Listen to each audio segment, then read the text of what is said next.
Ali Baba et les 40 voleurs exterminés par une esclave.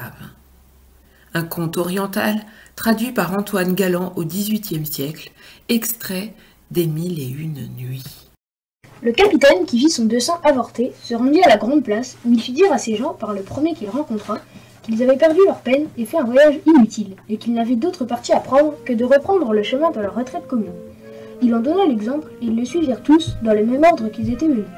Quand la troupe se fut rassemblée dans la forêt, le capitaine leur expliqua la raison pour laquelle il les avait fait revenir. Aussitôt, le conducteur fut déclaré digne de mort tout d'une voix, et il s'y condamna lui-même, en reconnaissant qu'il aurait dû prendre mieux ses précautions. Et il présenta le coup, avec fermeté, à celui qui se présenta pour lui couper la tête. Comme il s'agissait pour la conversation de la bande de ne pas laisser sans vengeance le tort qui lui avait été fait, un autre voleur, qui se promit de mieux réussir que celui qui venait d'être châtié, se présenta et demanda en grâce d'être préféré. Il écoutait. Il marche. Il corrompt Baba Mustapha comme le premier l'avait corrompu, et Baba Mustapha lui fait connaître la maison d'Ali Baba, les yeux bandés. Il la marque de rouge dans un endroit moins apparent, en comptant que c'était un moyen sûr pour la distinguer d'avec celle qui était marquée de blanc.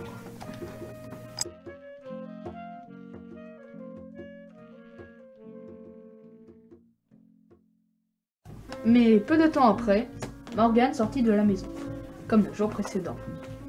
Et, quand elle revint, la marque rouge n'échappa pas à ses yeux clairvoyants.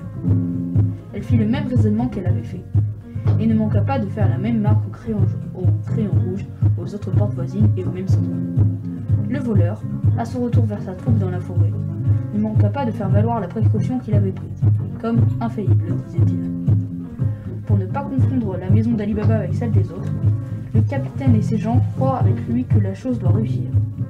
Ils se rendent à la ville dans le même ordre, avec les mêmes soins qu'auparavant, armés aussi de même, prêts à faire le coup qu'ils méditaient. Et le capitaine et les voleurs, en arrivant, vont à la rue d'Ali Baba, mais ils trouvent la même difficulté que la première fois. Le capitaine en est indigné, et les voleurs dans une confusion aussi grande que celui qui l'avait précédé avec la même commission. Ainsi, le capitaine fut contraint de se retirer encore ce jour-là avec ses gens, aussi peu satisfaits que le jour d'auparavant. Le voleur, comme auteur de la méprise, subit pareillement le châtiment auquel il s'était soumis volontairement. Le capitaine, qui vit sa troupe diminuée de 2 braves sujets, craignait de la voir diminuer davantage s'il continuait à s'en rapprocher à d'autres pour être informé, ouvrés de la maison d'Ali Baba. Leurs exemples lui fit connaître qu'il n'était propre tout qu'à des coups de main et nullement à agir de tête dans les occasions. Il se chargea de la chose lui-même. Il vint à la ville avec l'aide de Baba Mustapha, qui lui rendit le même service qu'aux députés de sa troupe. Il ne s'amusa pas à faire aucune marque pour connaître la maison d'Ali Baba, mais il l'examina bien, non seulement en la considérant attentivement, mais même en passant et en repassant à diverses fois par devant qu'il n'était pas possible qu'il s'y méprit. Ce feuilleton radiophonique vous est proposé par les élèves de 5e 2 et 5e 3 du collège Sainte-Anne-Sainte-Famille, heureux lecteurs, et par les élèves de première option musique, géniaux compositeurs.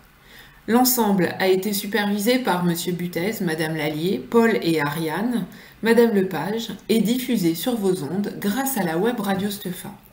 Merci de votre fidèle écoute, chers amis auditeurs, et à bientôt.